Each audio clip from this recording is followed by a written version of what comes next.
আমরা কি করে বুঝবো যে আল্লাহ তাআলা আমাদের ভালোবাসেন? কিভাবে বুঝবো যে তিনি আমাদেরকে পছন্দ করেন, ভালোবাসেন? এটা বোঝার কিছু সিস্টেম আছে। এক নম্বর সিস্টেম হচ্ছে আপনি জাস্ট দেখুন যে আপনি নিজেকে কোন কাজে ব্যস্ত রেখেছেন। আপনি আপনাকে কোন কাজে ব্যস্ত রেখেছেন, আপনার লাইফস্টাইলের দিকে তাকান, লুক অ্যাট ইউর লাইফস্টাইল, আপনি নিজেই বুঝে যাবেন।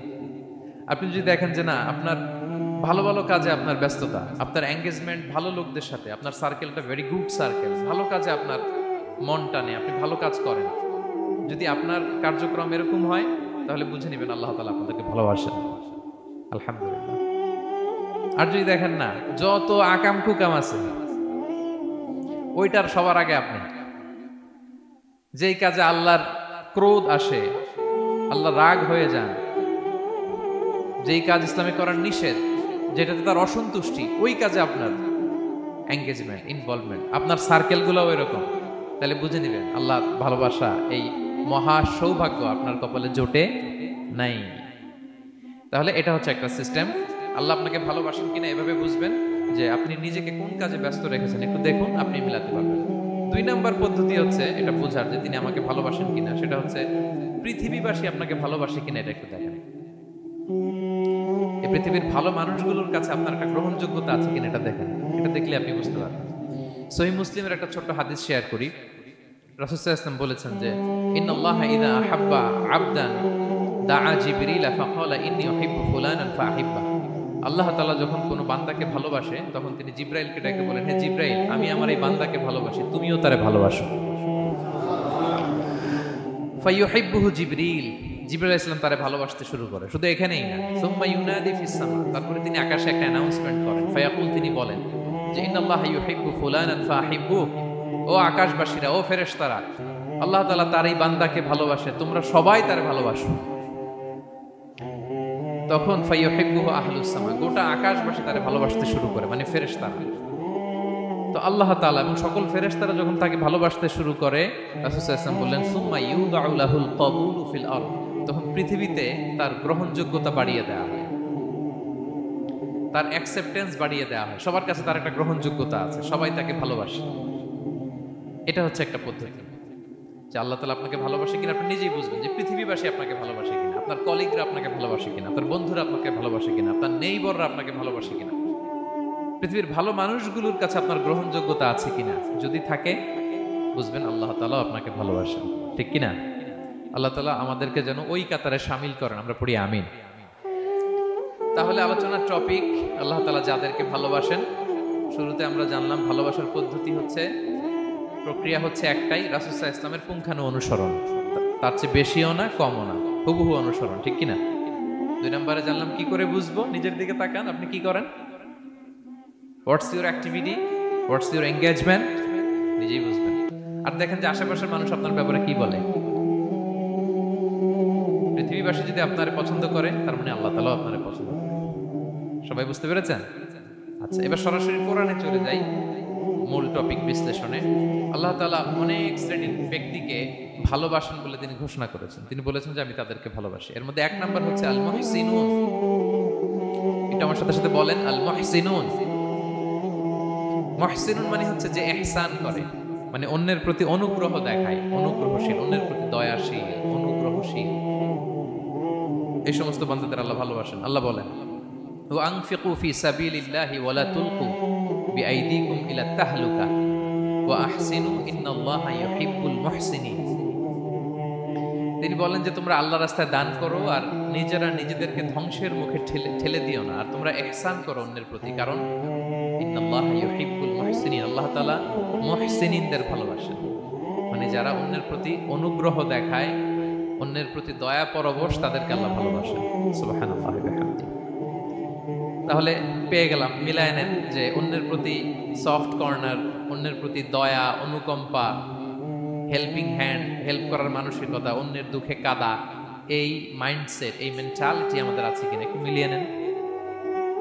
না থাকলে রিমাইন্ডার হিসেবে নেন যে আমরাও যেন মুহসিনুনদের কাতারে শামিল হতে পারি। ইহসান এটা অনেক বড় তাবাকার একটা আমল। ইবাদতেও ইহসান লাগবে, ইবাদতের বাইরে সামাজিক কর্মকাণ্ড, রাষ্ট্রীয় কর্মকাণ্ড, সব কাজে আল্লাহ তাআলা এই ইহসানকে আবশ্যক করেছেন।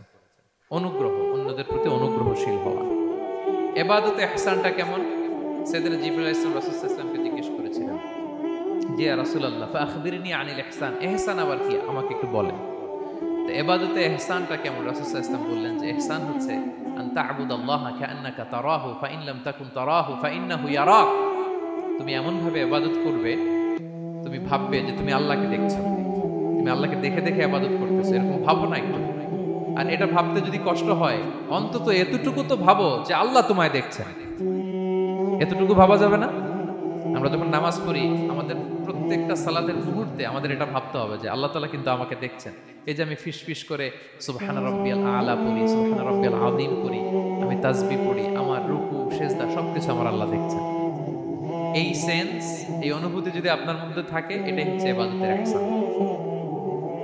আর ইবাদত ছাড়া আমাদের দৈনন্দিন কাজ, পারিবারিক কাজ, সামাজিক কাজ, এই সমস্ত কাজেও কিন্তু আল্লাহ তাআলা ইহসানকে আবশ্যক করেছেন। প্রিয় ভাই বোনেরা, অন্যের প্রতি অনুগ্রহ করাটাকে তিনি কি করেছেন? আবশ্যক করেছেন। একটা ছোট্ট হাদিস শুনি। হাদিসে রাসূল সাল্লাল্লাহু আলাইহি ওয়াসাল্লাম ইরশাদ করছেন যে ইন্নাল্লাহা তাবারাকা ওয়া তাআলা কাতাবাল ইহসানা আলা কুল্লি শাই। আল্লাহ তাআলা সব কিছুর উপর ইহসানকে আবশ্যক করেছেন, সব কিছুর উপর। মুমিনের সব কাজে ইহসান থাকতে হবে, অন্যের প্রতি অনুগ্রহের পরশ থাকতে হবে। এবার মজার একটা পার্ট আসছে হাদিসে, খেয়াল করে শুনি। রাসূল সাল্লাল্লাহু আলাইহি ওয়াসাল্লাম বলেন ফাইদা কাতালতুম ফাআহসিনুল কিতলা। আল্লাহ তাআলা সব জায়গায় ইহসানকে আবশ্যক করেছেন। এমন কি ফাইদা কাতালতুম, যখন তোমরা কতল করবে কাউকে, ফাআহসিনুল কিতলা, ইহসানের সাথে কতল করো। সুবহানাল্লাহ বললেন না? প্রসঙ্গটা কি? হত্যার প্রসঙ্গটা। রাষ্ট্রীয় কাজে হয়তো ডেথ পেনাল্টি, তার মৃত্যুদণ্ড দিতে হবে। রাসূল সাল্লাল্লাহু আলাইহি ওয়াসাল্লাম বলেন ফাইদা কাতালতুম ফাআহসিনুল কিতলা, মৃত্যুদণ্ড দিবা কিন্তু ইহসানের সাথে দিও। আপনি চাইলেই তার কান কেটে ফেলতে পারবেন না, তাকে শ্বাসরুদ্ধ করতে পারবেন না, পেট্রোল দিয়ে তার দেহ জ্বালিয়ে দিতে পারবেন না, চাইলেই এই দেহটারে আপনি নষ্ট করতে পারবেন না।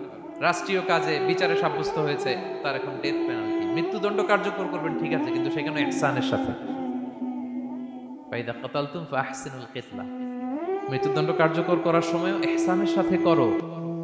ওয়া ইদা যাবাহতুম ফাআহসিনুয যাবাহা, জবাই করার সময়ও ইহসান করো। সুবহানাল্লাহ। করতেছি জবাই, করতেছি কি? তো মেরে ফেলতেছি প্রাণীটাকে খাওয়ার জন্য। স্লটারিং, লিটারালি আমি ছুরি চালাচ্ছি ওর গলায়, ফিনকি দিয়ে রক্ত বেরোবে এখনই, মেরে ফেলতেছি। কিন্তু যা মনে চায় আপনি কোপাতে পারবেন? কুরবানির পশুকে কষ্ট দিতে পারবেন না। আমরা এই ভুলটা করি। রাসূল সাল্লাল্লাহু আলাইহি ওয়াসাল্লাম দেখেন আরো স্পেসিফিক করে বলছেন যে ওয়ালিউহিদ্দা আহাদুকুম শাফরাতাহু ওয়ালিউরিহ যাবিহাতাহু, তোমরা জবাইয়ের সময় তোমাদের ছুরিটাকে ধার করে নিও, যাতে করে প্রাণীটা কম কষ্ট পায়। সুবহানাল্লাহ। আমরা অনেক সময় ভুল করে ফেলি। আমরা গরু শোয়ানোর পরেই রশি কোথায়, এই ছুরি কোথায়, এই কষাই কোথায়, এই যে 7 জনের নামে জবাই হবে এদের নাম কোথায়, গরুটাকে আমরা কষ্ট দিচ্ছি। রাসূল সাল্লাল্লাহু আলাইহি ওয়াসাল্লাম বলে না, মুমিনের প্রতিটি কাজে ইহসানের পরশ থাকে। তারা প্রাণী জবাই করবে ঠিকই খাওয়ার জন্য, কিন্তু এখানেও ইহসান করতে হবে, ঠিক কিনা? তারা মৃত্যুদণ্ড কার্যকর করবে, ডেথ পেনাল্টি রাষ্ট্রীয় আইনে, কিন্তু যেমন মনে চায় তেমন করা যাবে না। ওইখানেও ইহসান রাখার দরকার আছে না নাই?